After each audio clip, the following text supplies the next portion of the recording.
In 1991, a Chinese academic by the name of Wang Huning wrote a book called America Against America. This was a critique of the internal conflict he found at the heart of American society. These days, that academic is one of the most powerful people in the world and a member of the 7-person Politburo Standing Committee, the highest governing body within the Chinese Communist Party. America Against America also describes the strategy that Wang, General Secretary Xi Jinping, and the Chinese Communist Party have pursued in the years since, pitting Americans, who they believe to be greedy and factional, against each other to undermine our country. The CCP has found friends on Wall Street, on K Street, in Fortune 500 C-suites, in the public health community, who are ready and willing to oppose our efforts to push back. This strategy has worked well in the past, and the CCP is confident it will work again.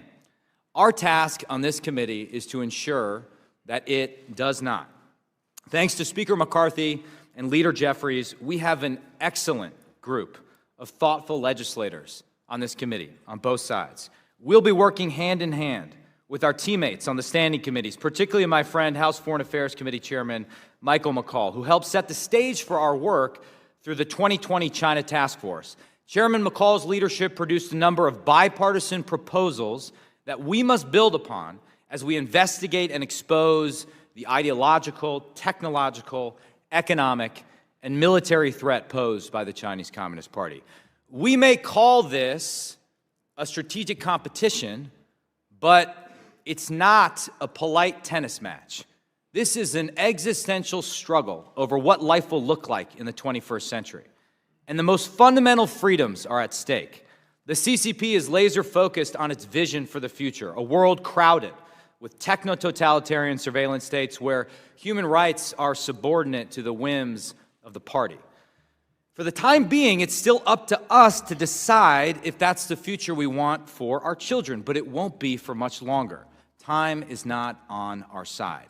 Just because this Congress is divided, we cannot afford to waste the next 2 years lingering in legislative limbo or pandering to the press. We must act with a sense of urgency. I believe our policy over the next 10 years will set the stage for the next 100.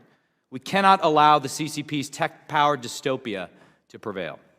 Therefore, we must learn from our mistakes. For much of the past half-century, we tried to win the CCP over with honey, with engagement, believing that economic engagement in particular would lead to naivety while they took advantage of our good faith.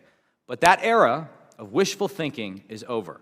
The Select Committee will not allow the CCP to lull us into complacency or maneuver us into submission.